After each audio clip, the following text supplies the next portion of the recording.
All right, we've made it through the 2 Vegas games. Exciting times given that tomorrow we get the rest of our team list, which is exactly what we need to finish off the rest of our team properly. We can breathe, watch those games, and then get into our trades ASAP. Cannot wait for that. 2 trades next week. Anyone already used 2 in their mind? I have definitely used 1 in my mind so far. We're going to go through in each of these videos, guys, the 3 talking points of each of the days or each of the games that we do come across. Obviously, if it's just the 1 game or if it's the 3, we'll stick with that. But the first one is that of my favorite pick of the year. Even though I didn't select him myself in fantasy, I'm just glad that in the second game of the year that I was able to get one of my calls that I was talking about all preseason correct. I hope, and please tell me in the comments if you did take him. Terrell May is him. My goodness, he was incredible. Was inflated. He does have Hargraves coming back next week, and he also had 2 injuries in the game that caused him to play less minutes, which increased his minutes. But my goodness, he is incredible. And a 62 for Terrell. We'll get into him in the second game, but there are obviously some caveats on that. Incredible scoring. I did see a few people that messaged me saying that they did end up selecting him. So congrats to you guys. Super happy for you. Upset myself with it. I did pick him in Supercoach though, so we'll take it. I had to select him in one of the teams, but it wasn't to be in the fantasy. I'm much less of a risk taker apparently in my fantasy squad. Number 2, wing fullback is absolutely alive apparently. I missed all of them, but it's alive. all the fullbacks especially. And then we'll finish off with our third one being that the right center position is absolutely alive as well with Ruben Carrick. Is he the keeper center dual position player that we needed? And also Joey Manu absolutely dominated as well. So we'll kick it off with this first game, guys. And to follow along with my tips as well, I selected the Eagles in this one. In the second game, I selected the Broncos. So I got the first outsider, but cooked myself with the second one. So 1 out of 2 so far. Let me know where you guys are at with the tips as well. But Latrell, as we said, guys, the wing fullback position is definitely not dead, that's for sure. And Latrell being the goal kicker helped as well, get a couple of them. He missed a couple as well. And then Garrick, the 6 goals for him too. So Latrell, 2 try savers is pretty huge, obviously, there as well, and the 2 turnover tackles. So those points there, they're so OP. They absolutely dominate this game. To be honest, guys, and sometimes it's a bit annoying. Sometimes it's great for your side. Obviously, we see Murray had a turnover tackle try saver as well, just before the line, and Latrell was part of that one as well. So they both got that. But 18 points in that for Latrell gets him up to an 80. So you take them out, and he's at a 62, which is still incredible. And he's priced at 54, I believe it was. So he's going to make some cash to kick things off, and he looked incredible. And if you were looking at any wing fullbacks, and if you went the triple gun strategy, which was let's just say a Latrell, a Turbo, and a Pap or a Ponga Turbo, Ponga Teddy, that kind of range, then you obviously did really well tonight. So congrats to you guys on that one as well. But 2 try assists, a try for Latrell, 7 tackle breaks, a couple offloads, ran for 117. So we'll take that for sure. And obviously no missed tackles, and the 3 errors and a penalty is pretty much always in these guys' realm. You see Tommy, you see Latrell. These kind of flashy type of players that do that fairly regularly. They're in everything. There's errors, there's whatever else involved in that as well. So Latrell, definitely someone to have a look at, guys. Very expensive, obviously, but someone to keep your eye out on. It'd probably be next week or bust, I think, given the round 7 bye. But yeah, that's where you're at with Latrell. Garrick, the dual position center, wing fullback gun, getting 74, and obviously 19 tackles, 5 misses. Nets him 9 there, but plenty of good run meters. He had a terrific in and away move to get around his opposite defender in Kenner, it was on that left hand side, who scored well also, which is funny. But 214 meters for him, and negatives outside of the missed tackles and the 1 error were really low. So for him to get 74 just with the 1 try. And no try savers there, but 2 turnover tackles. It was a very, very high level game for him, and I expect him to be around that 50 mark, which will be very similar to where he's priced at after this 74. So that's Garrick, but he's definitely someone to keep your eye on for sure over the next few weeks to see what happens with this side as well. If they're winning, that changes a lot of things for guys like Garrick, obviously with the goal kicking, with the tries and the like as well. So similar to that with Olakau'atu, like you see him get that fairly simple try, I'll say, in this one, and he was good overall, getting 50 in base before his negatives to go along with the obvious tackle breaks and tries that he can pick up. A 69 for Olakau'atu. Cam Murray, guys, 62 for him in the 72 minutes. So I suppose minutes-wise was okay, to be honest. I thought that the way that all the chat in the preseason was that he would move to the edge for a good portion of the game, and it was about 20 minutes there before he moved back to the middle, and he did have a break of 8 minutes sort of at about the 19-minute remaining mark, and then came back on for the last 11 or whatever it was in that scenario. And that's good, but I was hoping for I suppose 72 will take each and every week, if that's the case, given he averaged just under 70 last year. But he didn't really get a lot of ball, and not too much happened on that edge when he was out there. And I suppose the big thing to note with this game, guys, is for these middle forwards, as we start to get to the middles, because at the start here it was the first three players were all edges and outside backs, is that there were 60 points scored in this game, and we know that that's never great for middles. So if you do have a Totola, if you have the Murrays, Cook was amazing. If you have these guys in your team, then the chances of them getting a lot of base stats is fairly low, given Murray had 36 tackles, Cook played the full 80, got 42. In this type of game, you do expect him to get in the 40s. In the high 40s, I should say. Jake Trbojevic had 46 as well. So there was still some, it was a fairly free-flowing game, which allowed for base stats, but there was definitely times, especially for the lower minute guys and the Totolas, where, the PPMs are a bit down, and you can see that because they were spending a few minutes obviously behind the sticks waiting for a goal kick or whatever it was. So that's something to note with these guys. So think of that with Murray. Obviously he had the try saver and the turnover tackle just before the line, helped cause that knock on, and that was very helpful for his score. He would have ended up at about a 53 with Muzz there. So 36 tackles, 160 run meters was great. That's what we wanted on that front. He had an offload to ground and a couple of tackle breaks there as well with a kick defusal. Go Muzz. But 62, that's 5 points above his break even, which is what we were hoping for. As an owner of him, spending the 100k less from going to Payne Haas, who is, when I say Terrell May is him, Payne Haas is him. We'll get to him in a second. But 62 for Cam. Great news. I suppose that's all we can say, and hope for some more tackles next week, really. Like, that's probably the big thing, to cover off the try saver and the turnover tackle. Either more tackles or a little bit more on the attacking side would be the play to get him to that 60 each and every week. Would be good. Damien Cook, guys, at 60. So he looked awesome and was probably the real man for all of our hooking troubles. It did look like it was going to be worse, to be honest with you, with that lovely try assist. He had a try saver as well with the turnover tackle. Like, without those two stats there, he's down in sort of the high to mid 40s, which was kind of our worry coming into this. So do take it with a grain of salt, but he looked incredible in that first half, and then it really slowed down in the second, obviously when they started losing as well. So they'll have games where they win, and he'll continue to score well. Richie Kenner, the youngster that we thought probably only gets a couple of games, and we still think that, like, it's either going to be him moving to the wing or it's going to be Gagai staying there on that wing. So well done. If you did jump on, you at least get a good price rise out of him. A 57, and he was very rocks and diamonds in this game. He had an error, he had a penalty, 4 missed tackles at that. Obviously getting stood up by Ruben, the man. That's where Kenner was at in this game. But points wise, 57, it didn't really matter. So I do think that he will lose that spot. At this point, I don't think Gagai did anything wrong to lose his. So Kenner probably is the guy. But 57 and a good price rise. You don't jump on him now. It's too risky now. You had to start with him or nothing, and that's that. Hilarious that he beat out Tommy Trbojevic, who, as a non-owner of Tommy, wow, we got away with it. And in hindsight, it was a mistake to not start with him, just because he looked incredible, obviously in hindsight.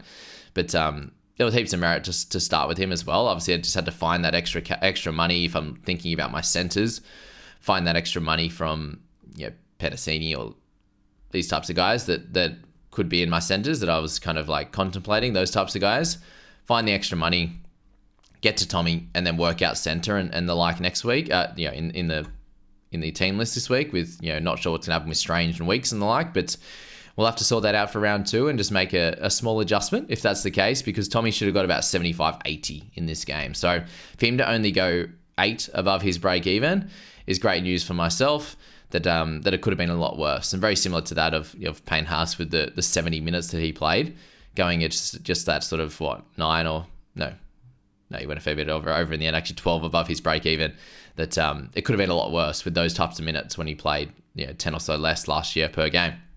But Tommy, 55 there, he got very close to scoring a try, which ended up being an error. He had a close try assist to Burbo early on the game, which he ended up getting a turbo to Burbo try assist. So congrats to those owners of both. Tommy was great, and I definitely think he's a priority for a lot of people's sides. Like he's very highly owned as well. Is the big thing with Tommy. 17%. It's not crazy, thankfully, but he's definitely someone that is clearly on my radar to fix up wing fullback next week. That's my thoughts. I don't know how I'm going to get there, and I lost sleep over it last night trying to think about it. But we'll get there for sure with Tommy. If this is how he plays against some of the better teams and they're doing well, he will average higher than 55, or he will at least get 55 as an average up and down games for sure. DCE 52, so he only lost a little bit on the kick meters front. Like Croker took a little bit there. Obviously, Ilias plenty for the buns there with Cody Walker, and Luke Brooks did not kick. Am I saying that correctly? Where is he? 60 kick meters for Brooks. So yeah, didn't really change too much for him. Obviously ran the ball plenty, got the try assist, got the offload there, and that was pretty much it for him in this game. So tackles could have been are a little bit lower than sometimes they are. And 52, I expect somewhere in the 50s for him to drop down a little bit with Tommy and the like being very, very much focal points in this side. How good's Burbo? Wow. I hope you all end up just starting with him in your starting teams, or if you didn't, you're looping him because that 51 was terrific. Did come off at the end, and that's fine. We were hoping for somewhere around that sort of 65 to 70, 80 would have been lovely, but we didn't need it in this game, thank goodness. 51 for him, 35 tackles for 5 misses. He was flying at the start. He kind of missed a bunch in the second half when he got tired. I was noticing it, and then made sense that's why they took him off for that last 10 minutes, but he had an awesome game, guys. 63 run meters, the 4 tackle breaks. Can't ask for anything more than a 250k starting center. So awesome work for him. He missed one more tackle than Jakey Boy. 50 points for him. Did a great job. Sabi, the Rocks and Diamonds man, at the with the one try there. Burbo guy 61% owned. So yeah, make sure everyone owns him. In what world is Schuster coming back into the side for Burbo? Like, he looked great. Almost scored 2 tries. Did his job. As I said, he got a bit tired at the end, but they can use someone like a Waddell or something on the bench to cover that. I don't know how Schuster's getting back in his side, and he hasn't had much of a preseason either, so that's the worry with him. Yeah, Sabi, Kolomatangi, 44. He's 5% owned, so he's a decent amount there, and this is kind of where he can be. If he doesn't score tries, he's down at the 40 mark. When he scores tries, he's up near 60, so that's that. Lukey Brooks, 43, so he's 6% owned as well. He scored a nice try at the end, so good on him in his first game for the club. 100 meters run, very low on the kick meters, so that's a big down for him based on last year. Everything else was sweet. So you expect 100 meters from him. You expect some attacking stats. You expect decent tackles, but the kick meters being down is not good. Johnson with a try saver as well on that edge there with the try. So yeah, good for him to get that another one, getting closer to the record, that's for sure. Lockie Croker there. 41, scored a try in 57 minutes, so that's as many, unfortunately that's as many as he was going to get with Lawton coming on and covering, so yeah, Croker's a no-go. Totola's the one I want to talk about, guys. He obviously had that opportunity to get an offload away, and he had 3 chances, and then he goes, here you go, Manly player, so that was a 6-point turnaround for Totola. Unfortunately, it would have been a 40 for him, and you're sitting there and you're happy. You're like, that's fine. 40's good in a super high scoring game. That one pass, seriously, that one offload that he had it clear as day. Here, here you go. Maybe he's friends with the Manly bloke, but that 40 is the difference between this being a pretty average score at 34 and kind of where he's priced at 35 to him being, closer to where you wanted him to be in a 43 or 40, right? So that's Totola. Minutes were lower than we expected to at 43. So hopefully that does go back up a bit. He was the first one off, and Kepi stayed on. So yeah, maybe that changes week to week. But he did cop that He got that cut to the head as well. So Tatoli holding steady, guys. He'll probably get that 40 if he can just get one of those offloads away. Some of these base stats, 21 tackles, 113 meters can go up as well on there. You can see like tackles are fairly down. Like Kepi only had 19. Arrow playing edge, 53 minutes, a little bit low for him, but 27 tackles is still, it's fairly low, guys. There's only kind of those right in the middle, the Jakes, the Cooks there. Murray at 36 that had anywhere near decent tackles, and that was it. Burbo on the left edge as well. So that's that. Moving along to, Paseka only had the 30 points, 39 minutes, a bit low for him. I thought he'd be way more, so maybe he's a little bit underdone. Not sure on that one. Jacob Gagai, 29, guys. So he picked up that try. It was a lovely, fairly simple try. Did his job, scored his try there. 3 missed tackles, 1 error. So, okay, seven made tackles. So, had a bit of work on that side as well. 121 run meters. So, I suppose anything over 100 you'll be happy with as a winger. And the big reason why I'm talking about him in a bit more depth is just because there are people that grabbed him, obviously, 35%. And I don't know how many played him, but 29 points for that. You get a bit of a price rise, but there will be games where he gets low. And that's kind of was the worry with Gags, was that if he was to not score tries, he'll be in the 12 range. And then does he keep his spot? So 29 gets a little bit of a price rise going, but can he score a try every week? Nathan Brown, 28, 52 minutes for him. So he was the big beneficiary, but obviously PPM is junk, so don't touch him. 1.3% did. Do you hold? Probably with the minutes you hold. I think you can do better sometimes, but that's it. David Mwale played very similar minutes to last year. Ilias still plodding along, but did a lot of the kicking at 483. And then from there, Cody Walker, 24, pretty yuck from him. No attacking stats. Who has him? 3.5%, 3 and a bit percent. Tass was low with 19. Watch his price over the next bunch of weeks for sure, because he will stay in this side, and he'll score tries at some point as well. Host with the beautiful 7. Jackson Barlow there with 14. Not good for him as a starting winger in this side. That's it. Oh, Kohler. For those who want him, 23. This is, unfortunately, he looked great, 168 meters. 3 tackle breaks there. He did have a turnover tackle as well, but this is what we come to expect from him at centre, unfortunately. 23, doesn't seem to get involved in a lot. 8.7% owned is a bit annoying, unfortunately. And it's what you're going to get from him at centre. We've seen too much of a sample now where that's what he gets, but 13.6% for Terrell, 6% for Garrett. Good stuff at that. All right, let's speak about Payne Haas straight off the bat. So 76 for him, 69 minutes. So very, very high number. Obviously, Piakura went down injured, which is absolutely saddening. And I had 3 players. Would I have 3 players in this game? Yeah. 3 players in this game, and they all got injured. So that's round 1 for you. Last year, we had head knocks and guys getting injured and whatever else in that first round. And it's happened again. We had 3 in this game. So that benefited Payne Haas with minutes. It benefited Terrell May with minutes, Corey Jensen with minutes. Butcher may have got a couple more, potentially. And then Carrigan moved to the edge. It actually hurt Carrigan. So there's a few good, a few bad out of this. And Payne Haas was a big beneficiary, obviously, 76. Can anyone sit there and actually say that he played well in this game? He had 133 meters. He made one run where I've never seen this from such a big man, right? He was like 8 meters out from his line, went sideways, backwards, tackle break, and literally was an inch from being put back in the in goal. And that just sums up not his game, but these types of players' games, the tackle breakers sometimes. Not as much him, he's usually going forward, but that was just like you get 4 points for that, and you almost cost your team like a ridiculous error.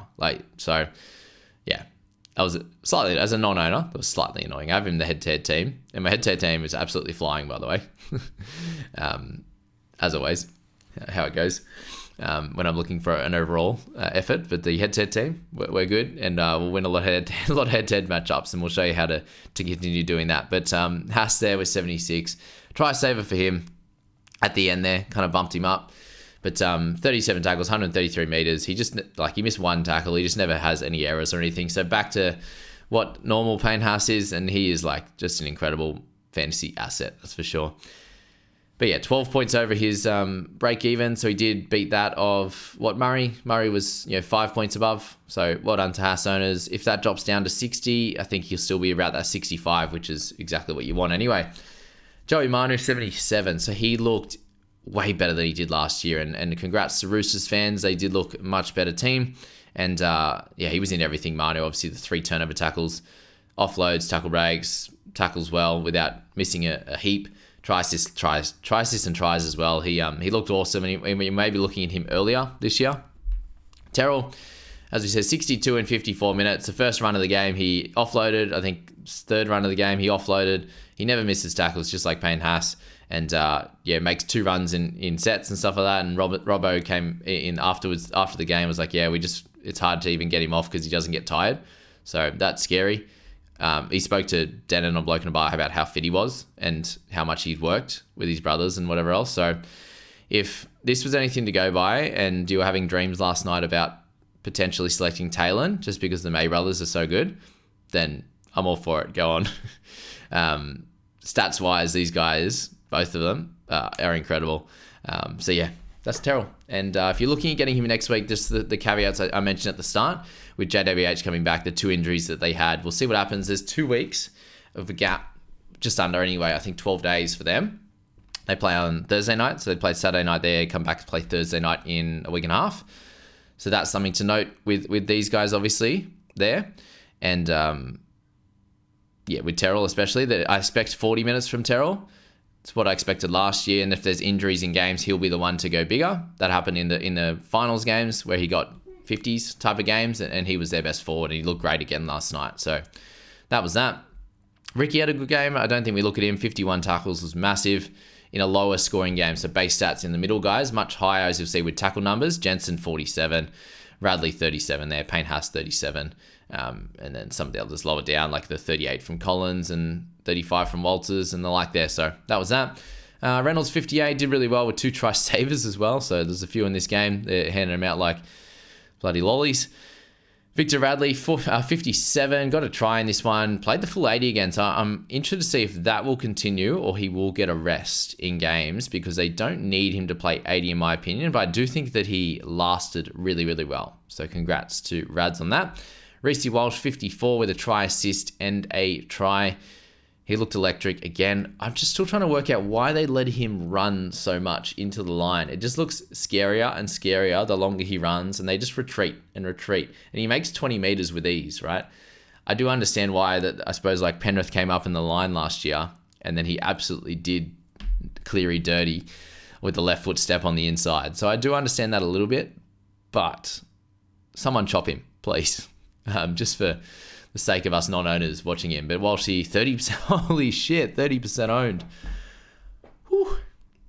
What's Teddy then? Teddy's 5% and Walshy's 30%. That is incredible. So maybe the 6K difference between Walsh and Teddy did the job. The Haas one, 56%. Oh my God.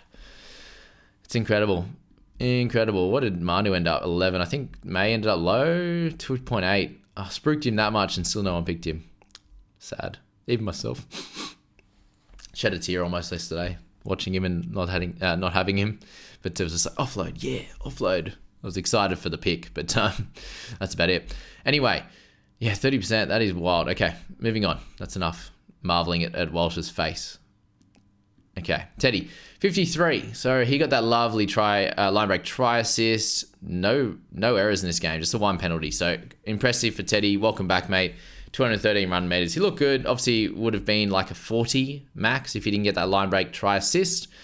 The tackle breaks, the run meters, and as such there. So that's something to note, that he does need at least 1 tacking stat, and he got it. And they look better, so he'll get them regularly. Corey bloody Jensen. I mentioned him as a guy that I think was going to get bigger minutes, but he was a big beneficiary. I think he got about 11 extra. I have him pegged as a 45 guy. 11 extra, but he looks great, guys. Workhorse, 100 meters run, 47 tackles for 1 miss. Brandon Smith. This was scary watching, because actually I had him in my like head-to-head team, Supercoach teams, not my main overall team, the main team that we focus on here. But watching him was like, oh shit, he's like 30 in 30 minutes. He's 39 in 35 minutes. Oh no. He's 47 in 54. They did take away the 40-20 last night in updates, and it does seem fair given that Arthur's or whoever was caught it 10 meters in and hit it that way, and then it went out. So I do understand that. Ones where they're like trying to bat it back when it's over the line, that is because it's going to be a 40-20. Whereas Arthur's was trying to take that anyway and just dropped it. So I'm okay with that being not a 40-20. They did have it there and they took it away. So that's that. But he had an awesome game anyway. For him to go 33 tackles, no misses, if he does that next week, he's a must-have. If he doesn't, he goes back to normal, then he's not. But he's 8 points he scored over his break-even. So exactly what you want, somewhere there, 47, 49. Minutes are a little bit of a concern because I don't think he gets 47 each and every week, as I said. So I didn't start with him. I was thinking about it when it was 52, but at 47, I'm like, okay, he had a really, really good game. He didn't get attacking stats, obviously, but base stats won't be that good each and every week, and he'll be relying, I think, on some attacking stats. Given he got a turnover tackle and a couple of tackle breaks, he'll rely on a little bit of attacking stats if he's playing 54 minutes. If he's playing 60 to 65, then I think he'll be fine and he'll score really well. So he's someone I'm not all in on for a trade next week. Wong, poor Wong. He was doing a really good job, 52 minutes. I think he would have had about an extra 15 in the bank there if he, or maybe more if he stayed on and didn't get injured, but tackled his heart out. What I noticed with these edges for the Roosters is they went a little bit wider with the Manus and the like there and skipped out on Wong and Tupanua and these types of guys. So thankfully, starting with Wong, you get 12 points of value on this, and hopefully he's okay given they have almost 2 weeks break. We still haven't seen, I haven't heard from NRL Physio. They were both lower leg injuries for Wong and Tupanua. And obviously Piakura concussed, and it looks like he's a chance to play the next game, given it's sort of 12 days away. I think the rule's 12 days now, not 11. Correct me if I'm wrong, but I believe they changed that there. But Wong did really well. If you took the punt on him, you're happy with the 44, given it's 12 points over his price, but it could have been in the 50s, sadly. So no attacking stats for him. Obviously a turnover tackle and a couple of tackle breaks was cool. But outside of that, no tries and stuff. To get his 44 in 52 minutes is massive. He looked great. Defensively, he was a bit scat early, just trying to hit blokes. But outside of that, really, really good. Kiri, we don't have to talk about. Walker, 42. So for those who are looking at him, no attacking stats apart from the goals. Base stats are pretty good. 22 makes 4 misses, 408 kick meters, good stuff. But 42, a little bit low in a winning side. Carrigan moved to the edge, and there wasn't much action for him at 23 tackles, 5 misses. So that's going to happen on an edge there when you've got some of these elusive backs, unfortunately. So that's that with him. 164 meters run still, but no attacking stats, which he got on the edge when he played there last year. So we want him in the middle as much as we can. Hopefully he is back there next week. But yeah, they found that really, really simple, just to move him straight to that edge. So that's a worry if you're an owner of Carrigan, and there's 10% of you of the long flowing locks man. Stagsy, 41. Well done to him. Yeah, base really. Like for him to do that, it's very impressive. Collins with his pretty average PPM as well, but always a good player. Jesse Arthurs. All right, we do have to say that he does look better. He does look better. And 40, he makes some money now. So for those 26% of you that started with him, well done. I actually think it'll probably work out okay. 40 without a try, but a line break try assist for him. So similar to that of a try. He'll have weeks where he gets in the 20s as he does, but run meters will way up. But he did make some good meters on that line break try assist. So, and a turnover tackle as well. So there's a few things in there that probably won't be there each and every week. But a good Broncos side that will need to bounce back next week. You'll look for some decent scores out of him for sure. Some games and then some lower ones. I think he'll be a bit more volatile rather than just getting 20s every week this year. But still probably make a little bit. Under 100k. What do you reckon? We'll see. If he gets 45 next week, we're in trouble on that call. Anyway, Cobbo, 34. He looks solid in running. No attacking stats of that. Just a line break assist. So if you did start with him, Walter started with 11% of people. Oh my. Cobbo just under 10. Then you're not completely mad, but you're not happy. That's for sure. Mariner, 29 with a try saver and a try. Not ideally butchered. No, Arthur's butchered one early. That was that. Spencer Lenu, if what he came out and said is true, he'll be rubbed out of the game for a few weeks at minimum. I think if they've got that on, they said they'll review the footage. I'm not sure if that means they have like the audio of, I don't know, near him. Maybe they can hear it close to the ref. I'm assuming he has the audio. Well, he does actually to get that to TV. So if that's the case, he'll be out of the game for a little bit. And if that's the case, then we're clearly getting Terrell. That's for sure. Fun times. Should have started with him. Baker, 27, 33 minutes. A bit low on the PPM. Minutes, yeah, he'd make a little bit at 33, but not much at all. So that's that. And they had an injury as well, so I don't expect him to be big minutes. Suali'i in centers? Wing? Centers. They went Pauga. Centers for Suali'i. Yeah, we know he's not great scoring-wise for centre. Tiddly Tupanua. Not much went his way, tackle-wise, in that first half. A few times he got close to potentially, there was a gap there that they could have passed it to him. So there's a few things that didn't go his way.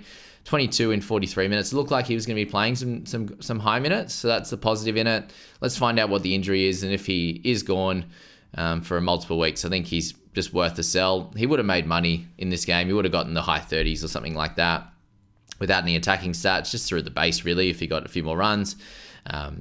No tackle breaks, no offloads, penalty in there, and a missed tackle. Anything outside of that, and he's a high 30s to 40 guy, which is what we thought, given he'd be, and when he scores tries, he can get in the 50s. But it wasn't to be in this game. 9 points under his break even. It's not the end of the world. It's not great, but it's not Pikura, right? So Tupanua, 25% owned, is pretty high, which is good for us owners. 48% for Pikura. Surprisingly, not one of the highest owned in the game, but maybe people took him out when he got injured in the trial and didn't bring him back in, and that would have been the best play. I wish he didn't play. 4 minutes, tackle break, 2 missed tackles, and a good run as well, 14 for run meters. But yuck. White will be the guy to move out next week, given he got 15 minutes, so he's down the pecking order. Ezra Mam, I don't know what to say, guys, 25%. It's very sad for those that did select him. This is what he does. He makes whatever tackles, he misses heaps, he makes errors. If he doesn't get attacking stats, he gets low. If he gets attacking stats, he gets 30s. So that's that with him. Tupper started the game for a bit of fire, and that was the case. So let's leave it at that, guys. So really, to summarize, we had 2 games. There's lots to think about over the next day or so. Once these team lists come out, looking at, obviously who you want in your side, potentially leaving some money in the bank for a certain purchase or two could be the play. Like I'm looking at Turbo next week out of these 2 games. Turbo, if Lenyu's out, then May will be a guy we look at as well. Given Leo Lenu got 42 minutes in this one, that would be at least May's spot, and he'll make money on 42 minutes comfortably. So they're the 2 guys I'm looking at from these 2 games. We'll see what happens in the others, obviously, but potentially leaving some space in a position where if you don't overload wing fullback if you want Turbo, don't overload mid if you want Terrell, but it probably makes it easier if you've got guys like Satili, Tupanua that aren't going to be guys that you continue on with because of injury, or Wong or something like that. Then that makes it easier to swap them. But obviously that's only 2 games, guys. 2 potential guys that are going to make money and do well, score well. There are going to be other guys like that in the next 6 games. And we do advocate for trading hard, trading early. Get your team right. Get your team pumping for money making. Get your team pumping for points as well. And that's where you want to be in these first few rounds. So that's that. They're the 2 guys. I hope you have an absolutely cracking day getting into this. Enjoy this. Will only be the 1 video, I think, until team lists at 4 p.m. I'll get into that straight away live. I'll live react to it, record it, and then pop it up. But that's it. Hope you enjoy it. See you later.